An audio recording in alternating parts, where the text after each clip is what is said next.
This is your last chance. After this, there is no turning back. You take the blue pill, the story ends. You wake up in your bed and believe whatever you want to believe. You take the red pill, you stay in Wonderland, and I show you how deep the rabbit hole goes.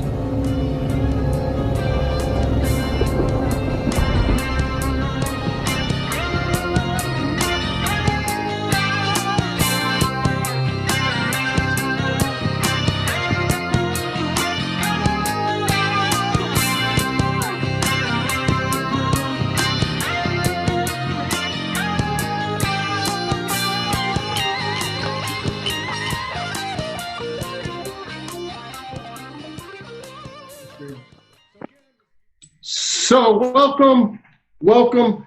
This is Deeper Down the Rabbit Hole, the live version. As per the Facebook poll, we are now streaming live to Facebook. We'll see how this goes. I can't hear how it goes because, it would be a little weird to listen at the same time. It'd be like double echo, which is very important because we're going to talk a lot about echoes today and the echo chamber. And secondly, I'm here, and more importantly, I'm here with my most excellent co-host, Zach Louis, and Jason, formerly known as Jason MF Caldwell, but today he's Jason MF Caldwell, in his fine robes. My robes are packed, and it makes me sad. I want to give a huge thank you to Andrea for being able to handle all the technological bullshit that goes along with producing this show so that I could just show up and be a jackass to everyone because I hate technology. I love it and I hate it. I have this love-hate relationship. But Andrea has this knack for making things work that I just don't have. And I'm so glad to not have to deal with it. So thank you. Thank you, brother. This livelihood. And I'm a technomancer. That you are. You know what? When the first neural network jacks come out, I'm going to get one.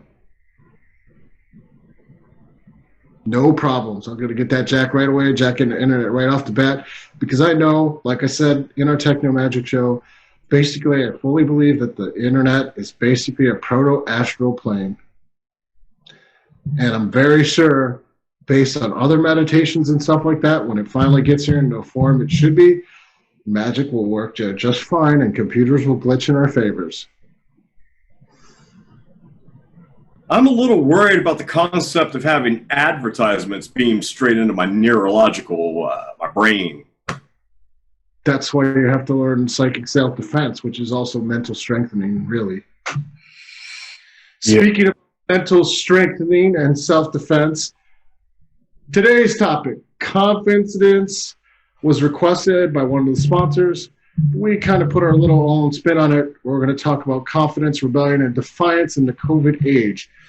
And let me start off by saying fuck you to the haters on Apple. We try our best, and fuck you very much. That's defiance. Yes, it is. Hail to the yeah. Would you guys like to say something like that? Oh, you know something? I'm just going to tell you this. Like, how many advertisements do you hear on the show? How many, paid sponsors do you hear on the show? Do you want the show to be full of, every 5 minutes we have a break so that we can sell you some kind of product? We don't get paid for this. We're doing this for fun and for proliferation. Even worse, let's peddle, conspiracy theories about various aliens and then tell you not to wear fucking masks. Let's leave it at that, right? So, okay, go. Fuck you, haters. Fuck you. So let's continue from there now. Actually, this is the important part of it. Why are we saying fuck you, right, to start with? Because this is the single most important ingredient to confidence. It's first confronting your fear, and that's an act of rebellion.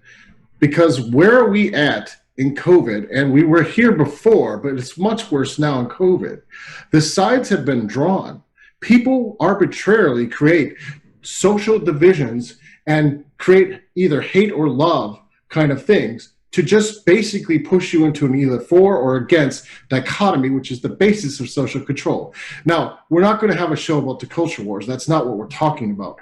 We're actually talking about what is the spiritual impact on actual results magic and spiritual progress for people in a realm that is now becoming so purposely divided, and where all of the various spiritual teachers, not just spiritual teachers, but our whole society is forcing you into a label, not a person, a label. That's what it is. Are you Republican? Are you Democrat? Are you liberal? Are you this? Are you into Norse paganism? Are you a voodooist? Well, only if you meet certain criteria of the in or out categories. And that label then has drastic negative effects on people's psyches, self-esteems, their ability to pursue spiritual growth, all of these things, because they're now in a constrained prison without walls. I think the word is the panacea, the prison without walls. Facebook,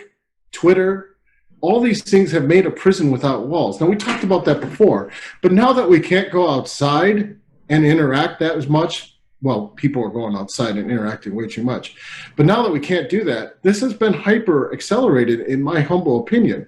We have now gone into a hyper accelerated, hyper divisive, hyper hateful set of things. And if you think it doesn't have when we were discussing and preparing for the show, Jason's like, well, just, F those people. Except, is it just F those people? We could say F those people because I don't care if people book readings. I have a career, and I am a data scientist, and I don't care. But Zach certainly has to care, right?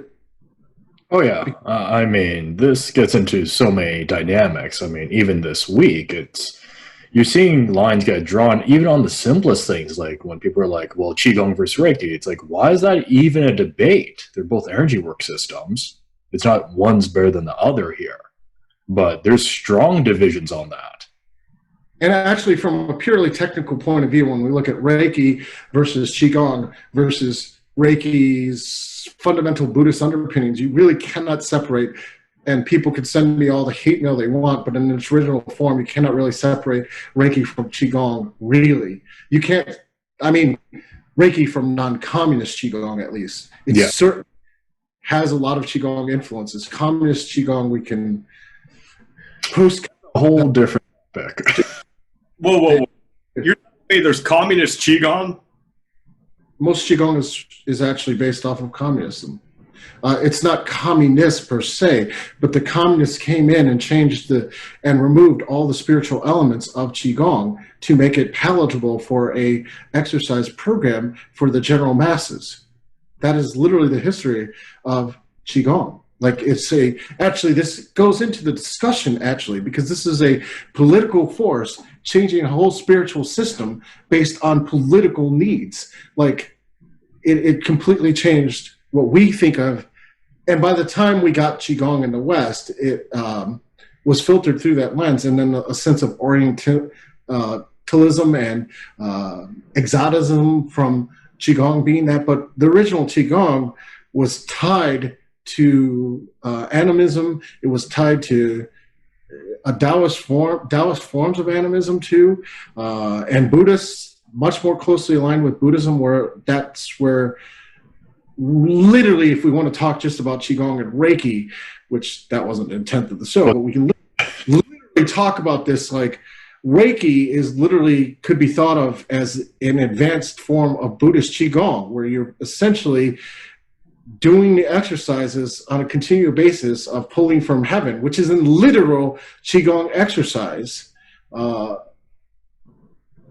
always taught, not anymore, definitely not as stressed in communist styles of Qigong, or things derived from communist styles Qigong. But it was there. It's there in the older texts before 1950s. Yeah, absolutely. You see this even materialistic view of energy, which is like, okay, yes, we've accepted that historically for a long time in China. We never separate, when you look at the ancient text, from the physiological functions and things like that. But when you stress trying to get statistical materialized energy, that could be electricity or radiation, you've stripped all the underpinnings from the spirituality completely and tried to mass produce it. Mm-hmm. And people will argue now this point of this strictly materialist Qigong, literally on Facebook, and tell people they're wrong, but that's not the actual history of Qigong. The actual history of Qigong was radically altered by a government agency, which is part of what we're talking about when we're talking about rebellion here, because you have to, you can, Noam Chomsky once said, you cannot believe anything that you read or write, or even people from the 60s, said the same thing. You can't believe what you read or write because you can't divorce it from the history. Well, you can't divorce it from the history nor the author's mindset. So it's an interesting perspective, but you still have to have critical thinking around it. Yeah. I mean, this is the thing. Like, I watched Zach's Facebook fight unfold this week, and I was horrified. But then again, I saw like 3 fights between occultists. I know we got the hate now, and I pretty much was like, why are we doing this? The only act that you can do in light of that kind of social control, that kind of social pressure, that kind of utter like constraint is rebellion. Now that goes too far too, right? I'm not suggesting that people are correct to necessarily, go to the state house with guns and support their right to wear masks by threatening senators. Like, this is just, it seems like it's just not consistent with critical thinking and science. I mean, sure, you can disbelieve science, but there comes a point at which this can go too far. That's not rebellion either, right? That's not an interstate rebellion. That's actually complying with identity that you're ascribing to. And the identity there is not necessarily what because usually like people associate identity politics and identity markers with only like liberal things. But if you look at the whole political structure, everything is identical. You can't even think that not wearing masks hasn't become part of an identity process that marks you as a certain political mindset with certain values. And that in itself, like, there's immense pressure inside those groups to actually maintain coherent social norms, which, if you're talking about from a purely spiritual growth point of view, those social norms work against you every step of the way for your spiritual development. Always, almost always. You guys disagree? You guys think it's true? Well, I think it even gets to a piece further, like solidifying the point. It's like, well, who does this serve when you're talking about that? Because energetically and spiritually, it might not serve you at all to be put in those social constraints, but it would serve the person that's in authority. Let me just interject. Go ahead, Zach. Go ahead, Jason. Let me just interject this. I am never have been a very politically correct person. Because in a sense, I think that detracts from free thought, critical thinking as well. I don't like the fact that people just pick up these ideas and run with them. They don't think them out for themselves as individuals. But I will say there should not be a political identity to trying to use common sense to stop a pandemic. It shouldn't be, oh, no, you're taking away my rights because you're asking me to wear a mask. Anywho. But that is in fact, again, in line with the social normative identities that they're taking on. It isn't a free thought. They're masking it as a free thought. See what I did there? I didn't even mean to do that. But they're putting it on as a free thought, but it's not. Just like militantly wearing a mask just because your identity with the other side isn't a free thought. It's no longer free thought when your identity is so driven with the label that you've become that. It actually reduces the free thought. I wear a mask because I study data science, and I've studied every single one of those reports that are coming out, not from the US mostly, because we don't do that kind of research as much as we need to, except for Johns Hopkins. But the ones out of Europe pretty much show you the physics behind it. You can look at it and see, this is the amount that each type of mask and amount of spread, and this is the kind of outcomes that people are getting from people who are generally wearing masks in this percentage and not. It's really that simple. Like, I'm looking at the research saying, well, even if I wear a mask right now,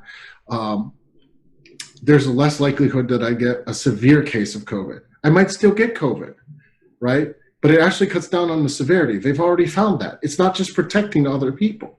But I'm not doing it because it's part of my identity to do it. I'm doing it because the rational thought and the critical thinking of looking at these research reports actually tell me this is by far the best way to deal with this right now. And then, like, plus that, you know, I am a little offended by the emotionality of the discussion. Why is this an emotional discussion? It's only emotional because people have bought into a identity, a label, to make it that they are fighting to hold on to. And that label, we might as well call it a demon in the classic sense of what Christians actually think of demons. It is a plague. It isn't necessarily anything but a horrible constraint that is eating energy. Like, it isn't necessarily a rational thought. It isn't necessarily, you know, an emotional reaction dictates an emotional investment. Why is there an emotional investment to something like wearing masks? The only explanation is the negative spiritual effects of these labels on people. Absolutely. I mean, I think when it comes down to, like, when you're seeing, like, you know, this week's a good example. It's like, okay, I'm going to have an open conversation about Qigong because I'm always willing to learn. I have my experiences, but hey, let's have discussions where people's point of view is. A lot of those conversation pieces went to flame wars, and people were highly emotive and started to do personal attacks. And I'm like, what is the point of this? This is just a very, you know, standard open discussion. Should be anything past that. Well, actually, like, it was very interesting in that discussion, right? Because right away in the discussion, of which, in case people don't know, Zach considers me a Qigong expert. Yes. And Zach is a Masters of Medical Qigong. He doesn't pull that credentials out there to argue that on Facebook. But literally, people started arguing that their private secret training thing dictated how they can guide the discussion on Facebook. Why is that important? Well, that's literally them appealing to specialness to try to control and emotively shut down someone else's discussion to support their own ego and their own narrative, right? That is the effect of these labels. Like, this is what is actually going on when someone's so tied to the label. Like, it might as well be heroin at that point. Mm-hmm. It might as well be crack cocaine at that point. People fight about equally as hard to hold on to a label as they do crack cocaine. Right. And the thing I found interesting in that is people's reaction when you question them saying, hey, can you explain that to me, why you thought this? And they keep going to the same standard answer. At that point, there is no discussion here because there is no higher aspect of thinking. It's just emotional tear. Right. And once you're at an emotional level, you are definitely in an unconscious mind. And we can kind of, this is what we're dancing around, is every single, like, set of forces right now is pushing people to be acting unconsciously, which is lower level thought or no thought. Reaction without thought. That, by definition, to me, is the opposite of the magical path. Right, because now you're basically just enslaved to whatever happens.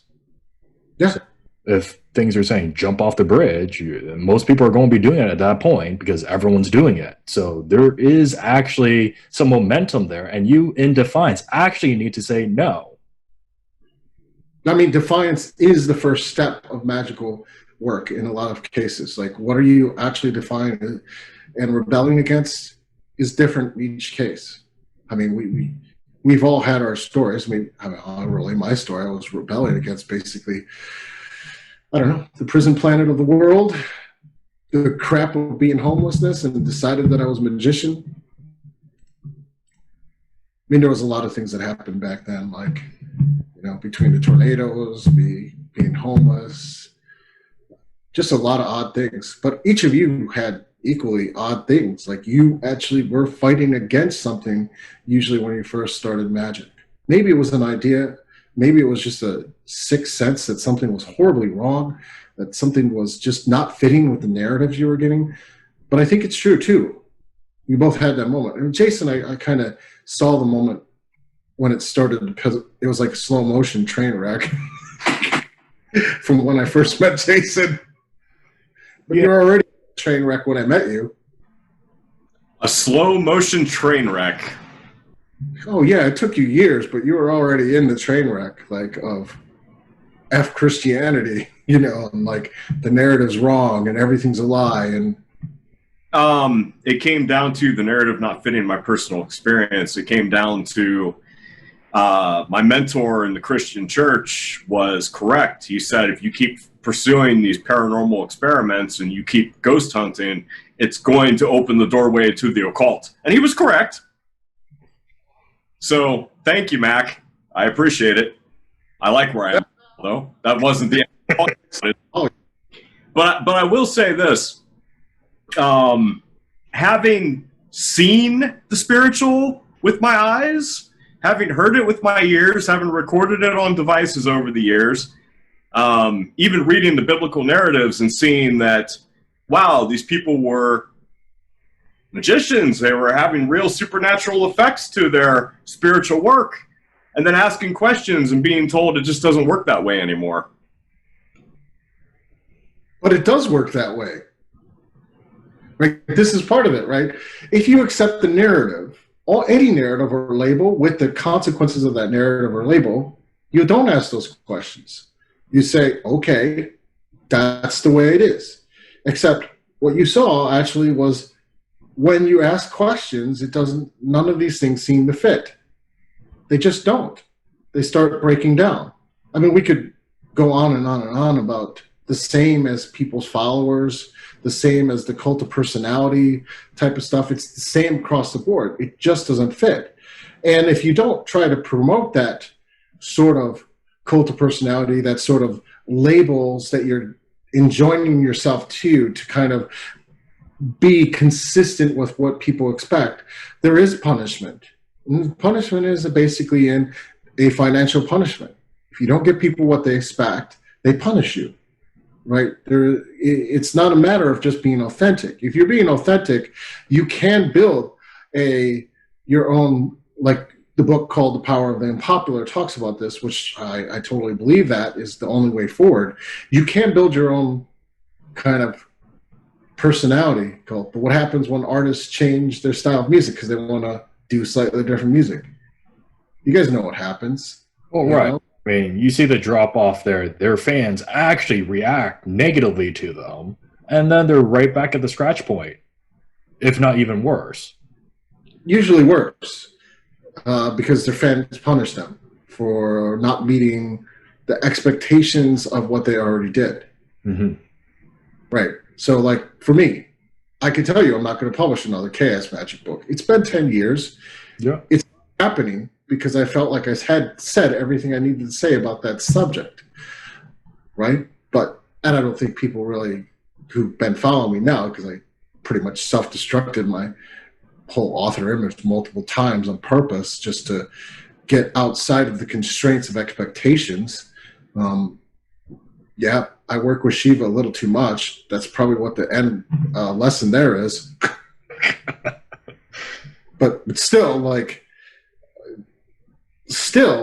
you have that going on where why does that matter? Like, see, why do your expectations totally matter? Like, why are you, and that's part of the issue with the labels, right?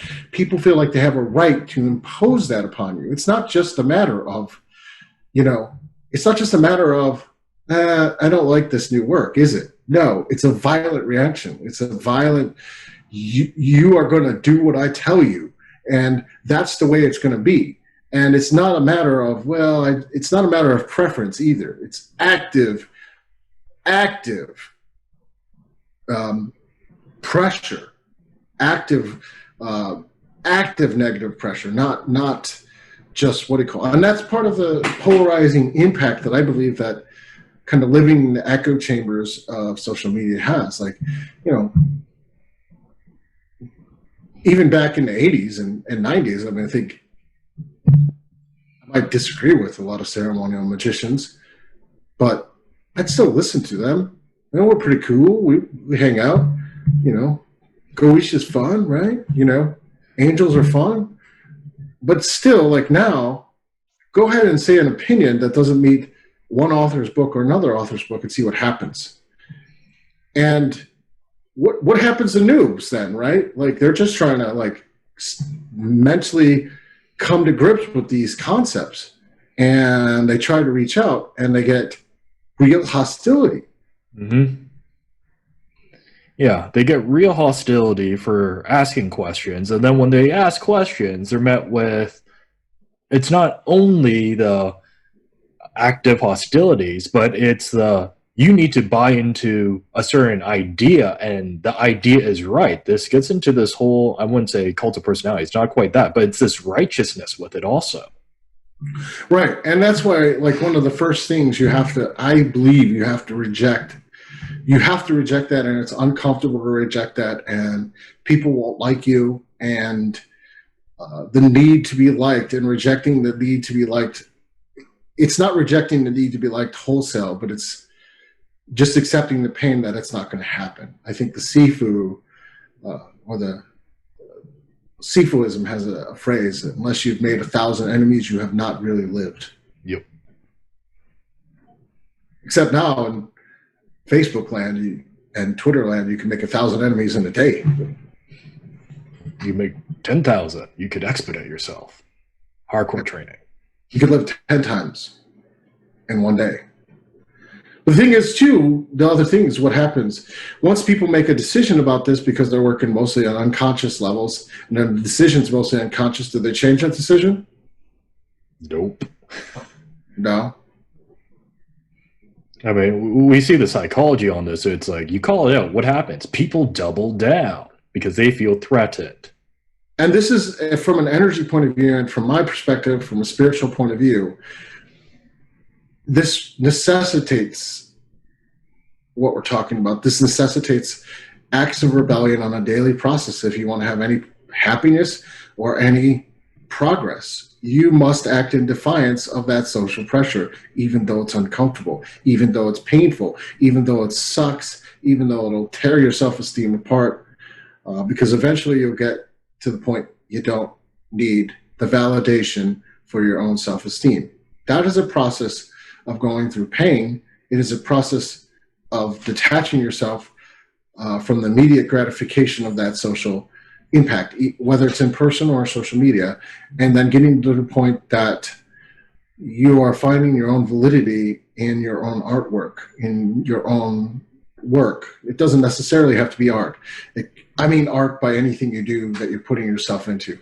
So I don't mean to say just like visual art or medium. It could be your code. It could be your writing. It could be your nonfiction. It could be your research and data science.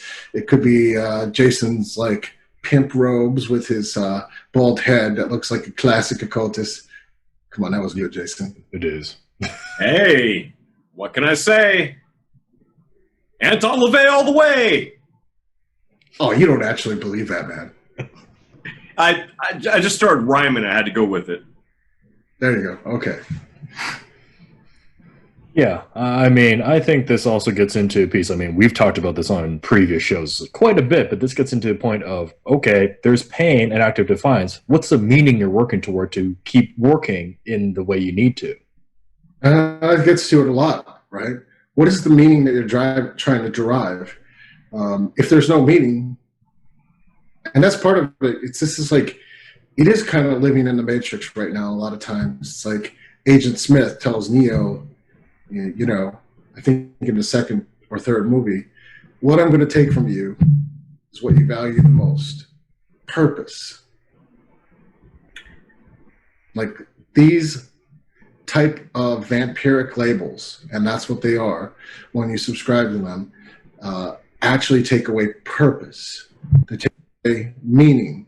They take away their simica of meaning. They're not meaning that you've actually earned. You just kind of take the simulation of a meaning. But simulations of meanings don't actually get you anywhere spiritually speaking. It just kind of leaves you in limbo where you keep going forward. Let me throw my 2 cents in. If you stop caring about arguing with fools on social media, take this time to step away and work on your own goals. Maybe not even talk about them publicly. Maybe not just don't give up social media altogether, but back away from it. Don't care about entertaining fools on social media. You can get so much done right now. You can use this whole crisis that we're in right now to your favor to get some shit done. I think that's actually kind of a simplistic answer because it doesn't get to the whole systemic problem, right? That's the easy answer. Just don't argue with fools on social media, except your standing in social media has a direct financial impact in certain businesses. So like, it's not quite as easy just to walk away. I tried that. I saw what the financial impact was and I said, I didn't care, right? That's not where Zach's at. I mean, you can go do that too, because do you care? Not really. I mean, you want extra money? You get overtime. You don't care. You know, I want extra money? I go teach data science. I don't care, right? But what about the clinic, right? That is dependent. We actually had a business model before COVID that was entirely 100% anti-online marketing. Mm-hmm.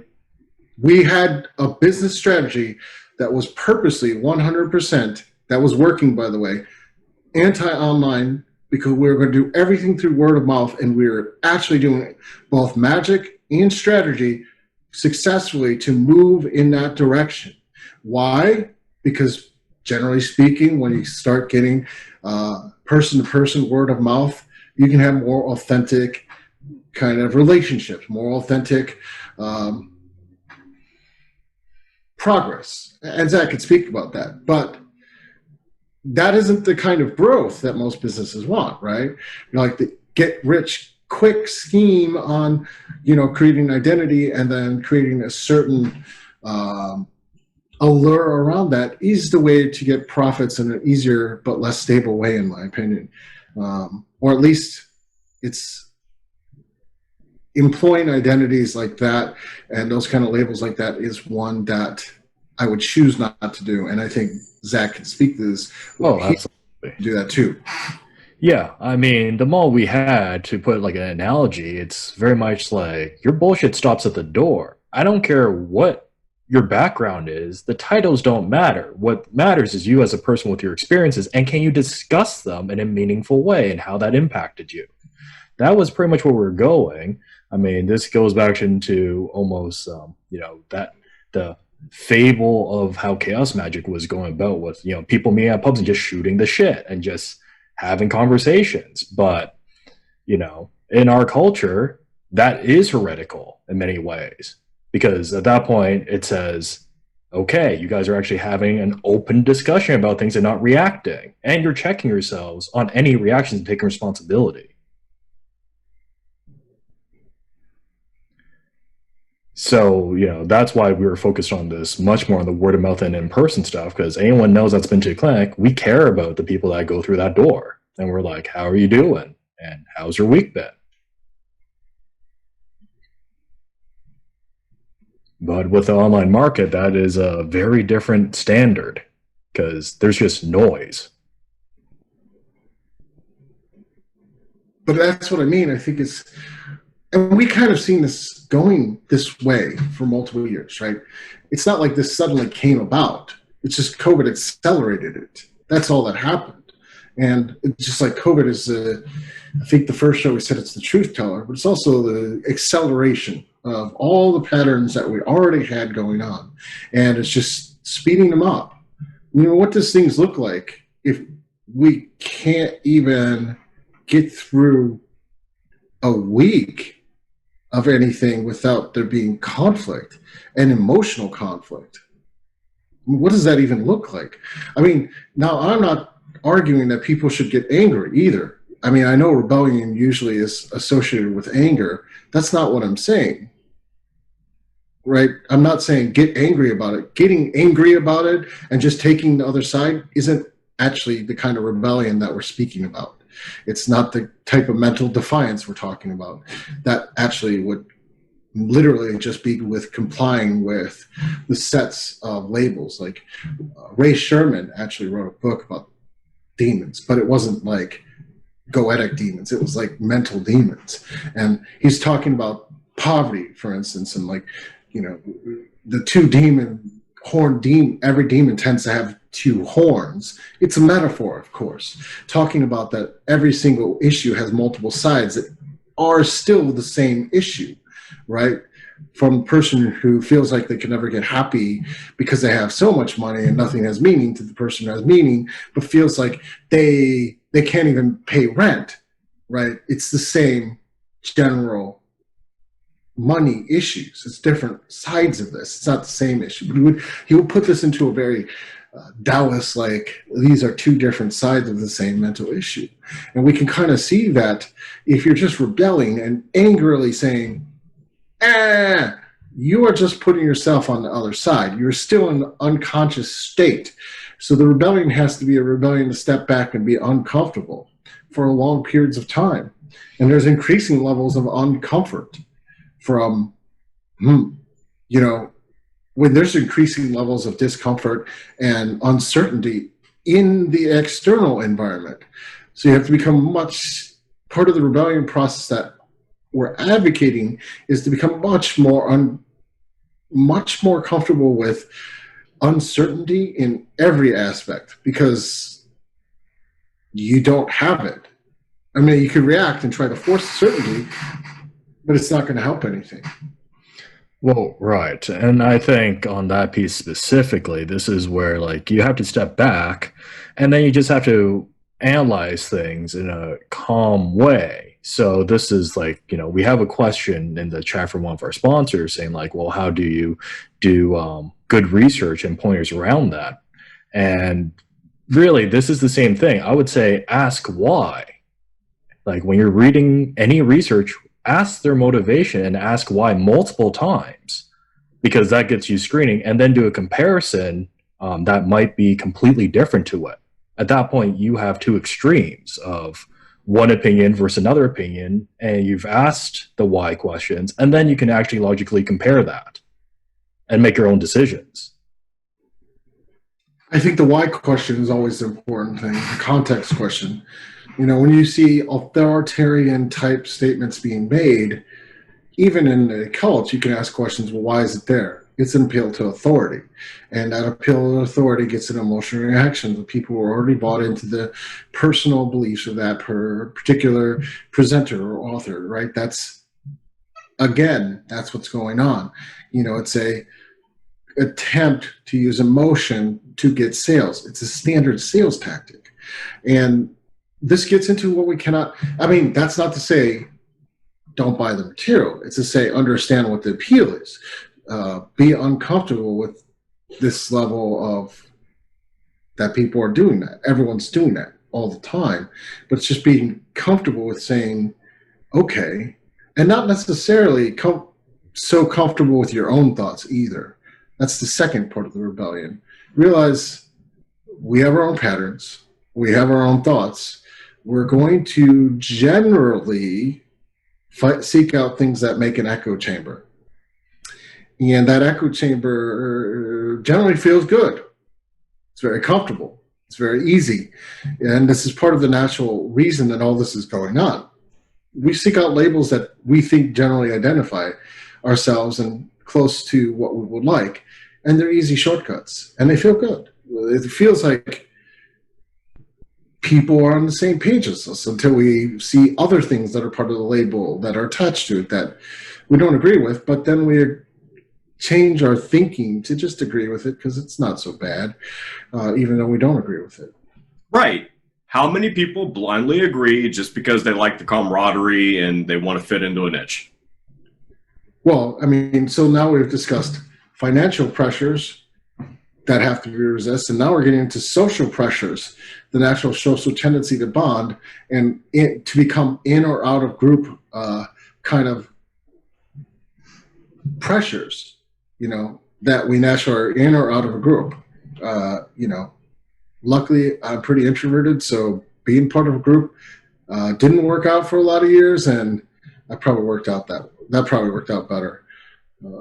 As in, it's easy to kind of get into the group mindset too, but these are parts of the labels. I consider that part of the earlier discussion, that these are part of attachment to a label, and your whole behaviors and mindset has to shift to the label versus you being individual and rebelling against, not necessarily so openly rebelling against that label process, but actually rebelling against the constraints to do what you actually determine, although uncomfortably, is more in line with, we can call it will, we can call it whatever. It doesn't matter what you call it at that point. But that first step is still rebelling against social pressures that would otherwise, force you into a very narrow simica of yourself, a very limited version of yourself that probably won't be able to make the progress you need. Yeah, I mean, this is very much a piece, like when you start adding, we've talked about finances, we're discussing more about the social patterns and behaviors of people wanting to bond. And this also gets into, going back to unconscious points, there's benefits and there's cons to those social connections. All right. And I doubt people have even thought about those because they just go toward a need or a want. Let me ask a really hard question. You could train yourself to not care about the social repercussions. You could be okay with a select close-knit group like people like us tend to be, and you don't care about what the general populace thinks of you. But you brought up the idea of making money. Well, in cancel culture, not picking the right side or not taking the right stances will affect your money making. Now, how does one counteract that? This is the point, right? Cancel culture is a two-headed demon. Think about it. Each and every time someone says, let's cancel or let's not do this, the other side, let's do this. Mm-hmm. It's not a one-sided thing. It forces people into two camps. That said, there are legitimate reasons to boycott products at certain times. Now, so I'm not saying that there's never a reason for this, right?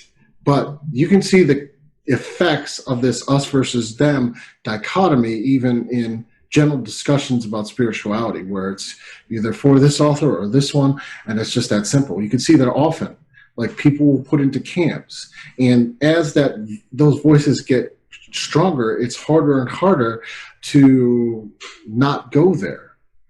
What most people then do is just stop paying attention on Facebook, right? Like that was your suggestion. But there isn't necessarily, The Power of Unpopular is a good book because it says, well, just do your own thing and eventually you'll create your third option. But you're not getting away from this general thing you're talking about, I think, because it's a part of general human nature, which from a magician's point of view, purely to understand that means that you have to understand that you yourself are part of that. You cannot just say, I'm not part of it. You are, but you can still be aware of the spiritual constraints. You can work against it in your own magical process, or you can use it when it fits your actual spiritual goals and what your goals are in your life. But you're not going to be able to get out of it unless and even then by being a hermit, you've made a choice. Mm-hmm. So what do you suggest? Basically kiss some butt and say the right things publicly to keep your income coming in, but at least be mentally aware of what you're doing strategically? That's one strategy, actually, and you'll see that a lot of times. You'll see that a lot of people who are magically inclined or you can analyze their Facebook posts and see that's exactly what they're doing. The other thing is they have enough of a loud voice that they fit into a certain pattern, and they're the ones getting fed. This is the thing. You think people at the head of the snake is not necessarily affected by that, but that's a lie, right? That's completely a lie. You are as bound by being at the head of the snake as you are as being a follower, right? The idea itself is still, when you have all these people supporting you, it gets back to the author, right? The musician whose band hates their next work because it doesn't quite meet the expectations. By meeting their expectations, I mean it's literally derivative of the other work, which is the antithesis of real creativity, by the way, too. Right. And I mean, this further gets into pieces like depending where your positioning is in that social group, there's certain things that we see that people will justify certain people's behavior just because they're more ahead in authority. Oh, that's true. We already see that a lot. So we're getting into authority effects, right? This rebellion thing isn't necessarily, I think I made a point, but we've been kind of jamming on this for 50 minutes, but it's not an external thing. It's not like I'm saying go to the State House. Like, you have to be able to rebel against the actual idea and enter into uncomfortable sets of emotional and mental states to be able to move forward. Like, this is something nowadays it's really hard to have these discussions because we're literally, as we talked about in dinner today, because we have dinner before the show and we kind of talk, and we were talking about the TikTok movement to curse the moon, which my Z generation stepchild said was originally ironic, and then people actually started doing it. You know, we could go on and on about that, but why? You know, like, why is this even going on? You know, why is that okay? Well, it's okay because a whole bunch of other people did it. It's a whole mindset. Okay, here you go. If you get out of that culture, it's uncomfortable. If you're not mentally in sync with those, whatever group you're hanging out with, it's painful. That's actually a really good example, because whether or not there's any validity in the original story, the story happened, okay? There's a coven out there cursing the moon, cursing the fae, and a whole bunch of people invested emotional energy getting offended about it and crying and making videos about, oh, you're hurting Artemis or whatever. But here's the thing. People like me, and you guys can speak for yourselves, but people like me, I laughed at it. Okay, curse the moon, curse the fae, ha, ha, ha, whatever. I'm not going to invest my emotional energy and my time into bullshit like that. I'm going to go on and work on my own personal goals. Yeah, but you can look at Twitter to see how many people actually like got offended by that, angry with that. And actually, if you actually look at it, you could actually further analyze this from a social perspective and look at their social. How many people in their social group got angry about it? Are they angry about it? I think that answer would be the shocking horror show answer, right? Like, they might have thought one way before, and X number of people in their social group started to take the same side. And then what happens? They change their beliefs without even consciously being aware of the belief having shifted based on the identities of their group dynamics. Right. And this is where you see that energetic shift, and then it gets to the harder question, because I know we're pulling up on time here. We only got about like 7 more minutes, but you know, from more of a practical standard, this is where meditation comes in, and this is where, are you okay being alone with yourself? Like, well, most people say no, right? Which is another part of rebellion. You know, all the stories of rebellious angels, what happens to them? They're alone. They rebel to become alone. And then like, they're not alone because so many other people rebel too, but you know, that's a whole different story. But the first angel had to rebel and was alone, and that'd be a very uncomfortable place for a long time. Yeah. And we even see that sort of with Prometheus too. That's right. Absolutely. I'm going to say this to the younger people that might tune into the show. The sooner that you could be okay with yourself and breaking away from groupthink and being alone, the better you're going to be. Because I'm going to tell you, when I was younger, I hated the idea of being alone. I hated the idea of not having camaraderie too. It took a lot of self-work for me to be as antisocial as I am now. It's like, Mr. Jason, it took really a lot of self-work to become the asshole that I am today. But now, I'm an asshole, and it's all good.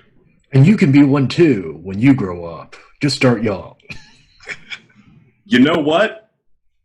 When things are happening in your life that are real life goals and you're making them happen because you're drowning out the noise of what's going on around you and not investing your energy in that bullshit, you'll thank me.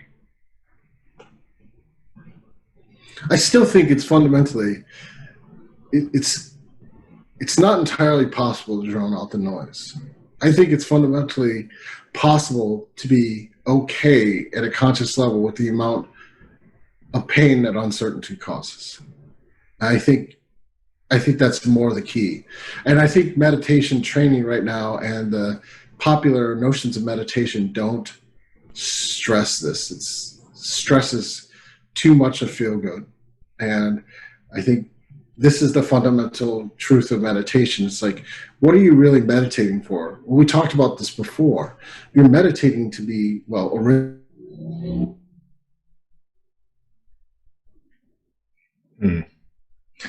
Well, if we're continuing that, it seems Andrea is having some technical difficulties.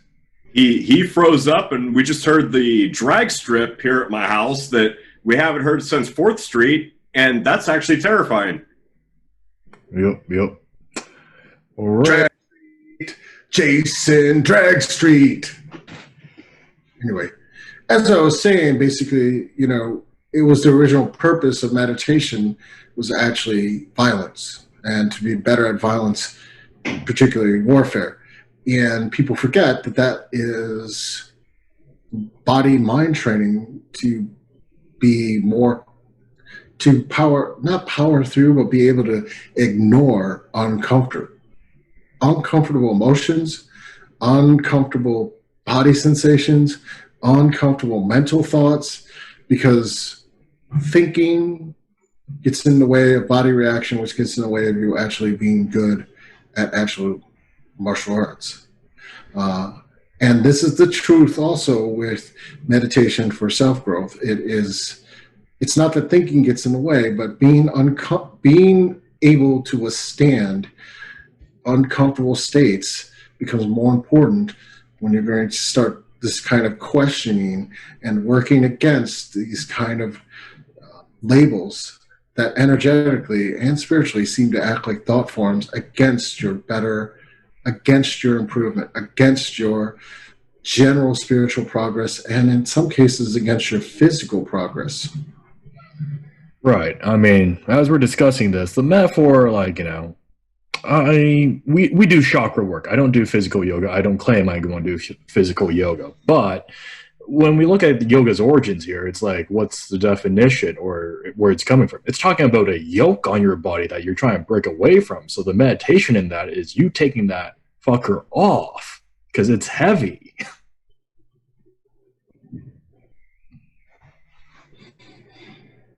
Very true. Very true. Well, I believe it's almost time. We haven't even done a pitch for the center. Not even for the second part of the show. If you are a sponsor today, what we're going to do, and if you're not a sponsor, you can become a sponsor. We're going to take a 5-minute break in a minute or two. We're going to cover an actual set of tools, and we've covered some of these tools before. We're going to review them of being quite able to withstand uncomfortable states of mind through practical meditation.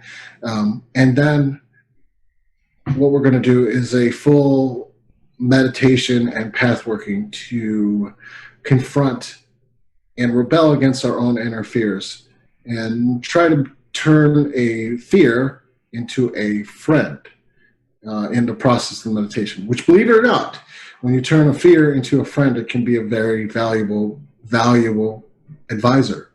But there's a whole process of being accepting of uncomfortableness to be able to get there. And for those of you who are wondering, as far as that might be more Reiki involved, this should be the process of the Reiki 2 degree, actually, a lot of it. But we're going to show a different method than Reiki specifically, and we're going to go through a whole bunch of different techniques to kind of mitigate that, kind of get back to okay when it's a little too much. That's also the problem. Like sometimes examining a mental state that's a little too much, you need to back away for a little bit of time, not do it, just kind of ease into it maybe. So we're going to cover all that in the second part of the show for sponsors. If you're not a sponsor yet, Zach, go ahead and put it out into, this is not Slack, but go ahead and put it into the chat, and go ahead and put it onto the Facebook Live right now. And in case you're wondering, our sponsor, which we don't announce very much because, we're not like that, even though Zach went on a whole tirade about sponsors every 5 minutes, is the Wuji Zen Clinic in Toronto, which is a full acupuncture, health, and spirituality clinic. Should COVID calm down in a couple of years, we're going to start doing full theater as well. So we're going to have a lot of things going on, and we're even going to have a store. But COVID has to calm down before any of that can happen. But right now, we can do this full Reiki, distant Reiki. Zach does full distant Reiki. He does telehealth, acupressure, which he's really good at. It works really well.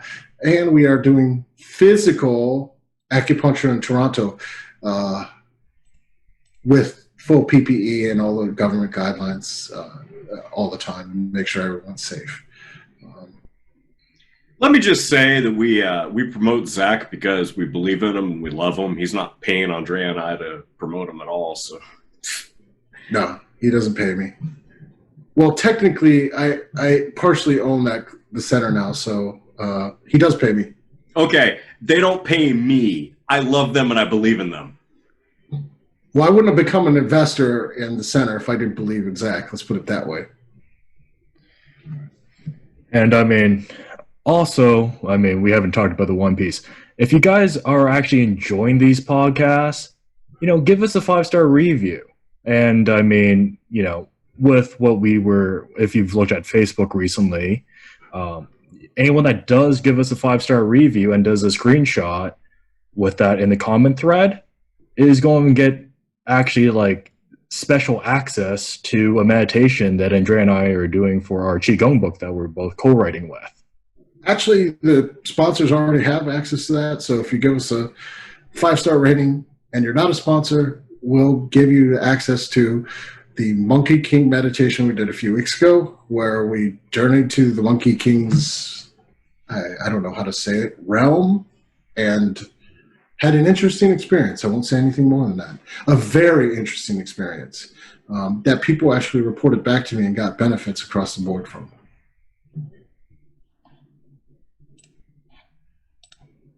And with that, this is Deeper Down the Rabbit Hole. And for everyone who's a supporter, we love you. Stay safe. Stay okay. Get okay with the uncomfortableness. You'll find pathways to move forward. If you can get okay with the uncomfortableness of rebelling against whatever norms are constraining you.